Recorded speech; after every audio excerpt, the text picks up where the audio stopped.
Mobile masala వారి film Nagar కబుర్లలో మనం మాట్లాడుకోవాల్సింది పర్సనల్గా తనకు హారర్ జానర్ సినిమాలు ఇష్టం ఉండదని, ఆ నేపథ్యంతో వచ్చిన సినిమాలు ఏవి భయపెట్టలేదని విశ్వక్సేన్ గారు అంటున్నారు. థ్రిల్ కోసం ఏ హారర్ సినిమాని చూసినా ఎప్పుడు నాకు నిరాశ ఎదురయ్యేది.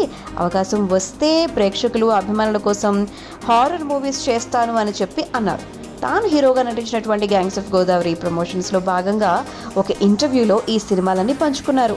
ఇక తాను నటించినటువంటి మూవీస్లో ఫలక్నుమా దాస్ రిలీజ్ అయిన డేట్ మే 31నే ఈ సినిమా కూడా రిలీజ్ అవ్వటం చాలా ఆనందాన్ని ఇస్తుంది అని చెప్పారు. అండ్ మరొక సిచ్యువేషన్ కూడా షేర్ చేసుకున్నారు. ముంబైలో తను యాక్టింగ్ విషయంలో శిక్షణ తీసుకున్నటువంటి సందర్భంలో ఆ రోజుని గుర్తు చేసుకుంటూ, అప్పుడు నాకు 17 సంవత్సరాలు ఉంటాయి. నేను మాట్లాడేటువంటి హిందీ అక్కడ వాళ్ళకి అర్థం అవ్వక నవ్వుతూ ఉండేవాళ్ళు. ఆ తర్వాత ఒక స్కిట్తో నేనేంటో వాళ్ళకి నిరూపించుకున్నాను అని చెప్పారు. నాలుడు సినిమాని నేను రీమేక్ చేసే ఛాన్స్ వస్తే గనక ఖచ్చితంగా చేస్తాను అని చెప్పి విశ్వక్సేన్ గారు చెప్పడం జరిగింది.